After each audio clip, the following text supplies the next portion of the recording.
Bonjour, exercice 1 sur droite et cercle dans le plan complexe. Vous trouverez le polycopier dans le descriptif de la vidéo et un lien vers mon nouveau blog où vous pouvez trouver quelques documents. L'énoncé, le plan complexe est muni d'un repère orthonormé direct O, vecteur U, vecteur V. Grand D est l'ensemble des points M d'affixe Z tels que module de Z moins 3 moins 2i égale module de Z plus 5 moins 4i. Question 1, justifier que grand D est la médiatrice d'un segment AB à préciser. Deuxièmement, déterminer une équation paramétrique de la droite D. Et troisièmement, le point C d'affixe ZC égale moins 2 moins I appartient-il à la droite D? Justifier.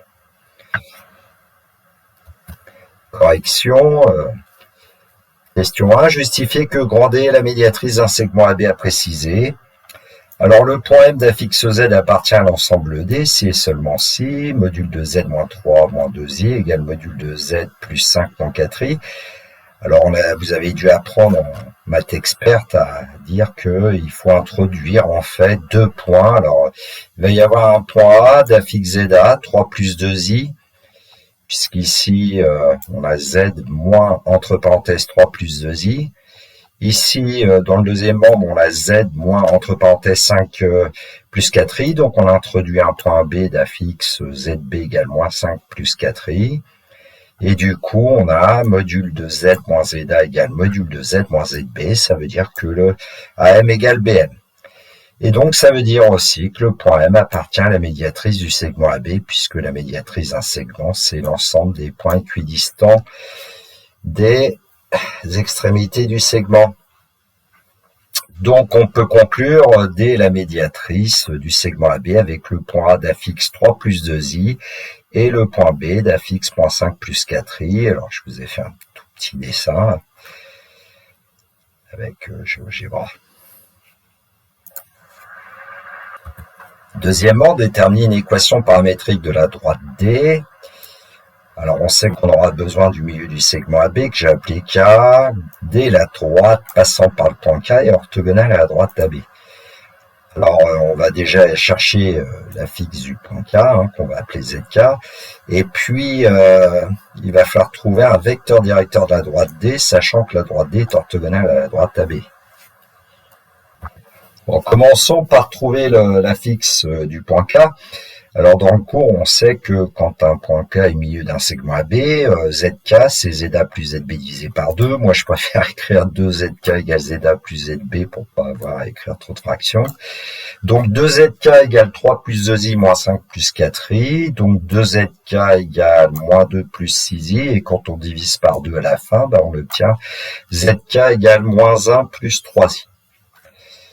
Alors, cherchons un vecteur directeur de la droite D qui est orthogonal à la droite AB. Alors, voilà comment je procède.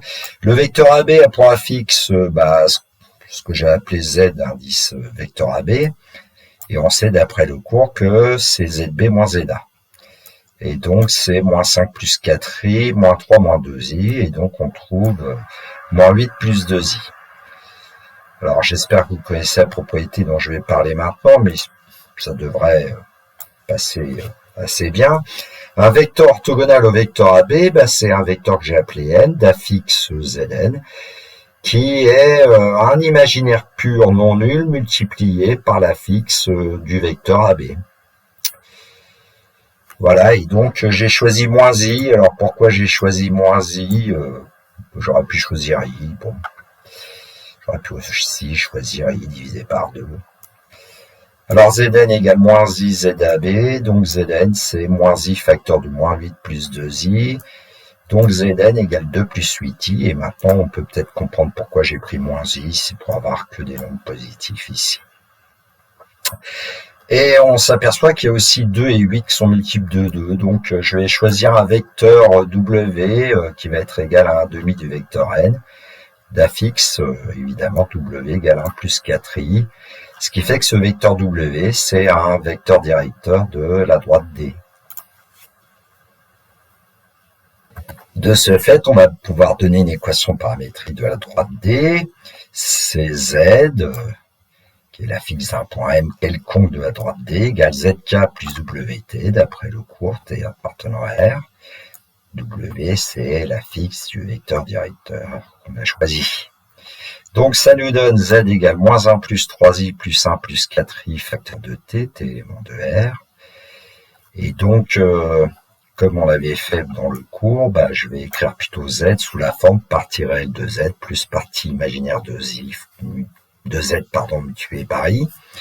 Et donc on va obtenir moins 1 plus t, ça fait moins 1 il est là, le t fois 1 ici, moins 1 plus t est un réel, et puis la partie imaginaire, ça sera 3 plus 4t, puisqu'on avait 3i ici, plus 4it, ça donne 3 plus 4t, facteur de i. Question 3, le point C d'affixe ZC égale moins 2 moins i appartient-il à la droite D justifiée? Alors je vais donner une première méthode qui consiste à reprendre la définition de l'ensemble D, qui était l'ensemble des points M d'affixe Z, tel que module de Z moins 3 moins 2i égale module de Z plus 5 moins 4i. Et puis on va calculer module de ZC moins 3 moins 2i. On va calculer aussi module de ZC plus 5 moins 4i. Et si on trouve la même chose pour ces deux quantités, c'est que le point C appartiendra à la droite D. Alors, il y a un peu de travail de calcul ici. Donc, module de ZC moins 3 moins 2i, c'est module de moins 2 moins i moins 3 moins 2i, c'est-à-dire module de moins 5 moins 3i. Donc, racine carrée de la partie réelle au carré plus la partie imaginaire au carré. Racine de 25 plus 9, ça donne racine de 34. Alors, même chose pour module de ZC plus 5 moins 4i, ça donne module de moins 2 moins i plus 5 moins 4i, module de 3 moins 5i, et donc racine carrée de 3 au carré plus moins 5 au carré, racine carrée de 34. Donc on a module de ZC moins 3 moins 2i égale module de ZC plus 5 moins 4i, on en déduit que le point C appartient à la droite D. Alors la méthode 2, on va utiliser l'équation paramétrique de la droite D qu'on a trouvée tout à l'heure. Donc le point C appartient à la droite D si et seulement si moins 1 plus t plus 3 plus 4t fois i est égal à la fixe du point C, qui est moins 2 moins 2 moins i. Et donc ensuite on utilise le fait que deux complexes sont égaux si seulement si ils ont même partie réelle. Moins 1 plus t égale moins 2, et même partie imaginaire, 3 plus 4t égale moins 1, et on va trouver t égale moins 2 plus 1, et 4t égale moins 1 moins 3, ce qui fait qu'on aura t égale moins 1. Si le point C n'avait pas été situé sur la droite D, on aurait obtenu deux valeurs différentes de t, auquel cas c'était impossible, et donc le point C n'appartiendrait pas à la droite D. Bon, ici, il y appartient. Donc, on en déduit que le point C appartient à la droite D. Alors, je vous ai fait un petit schéma avec GeoGebra. Et puis, j'ai donné deux valeurs approchées de BC et de CA qui sont les mêmes, puisque la droite D étant la médiatrice du segment AB, on doit avoir CA égale CB. Voilà, la correction de cet exercice 1 est terminée pour moi. Je vous souhaite une très belle journée. Surtout, prenez bien soin de vous. Que la force soit avec les étudiants qui rentreront bientôt.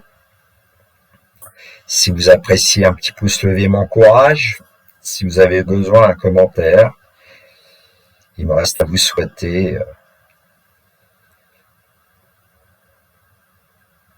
je ne sais pas quoi finalement, j'ai tout dit. Donc il me reste le classique. Au revoir.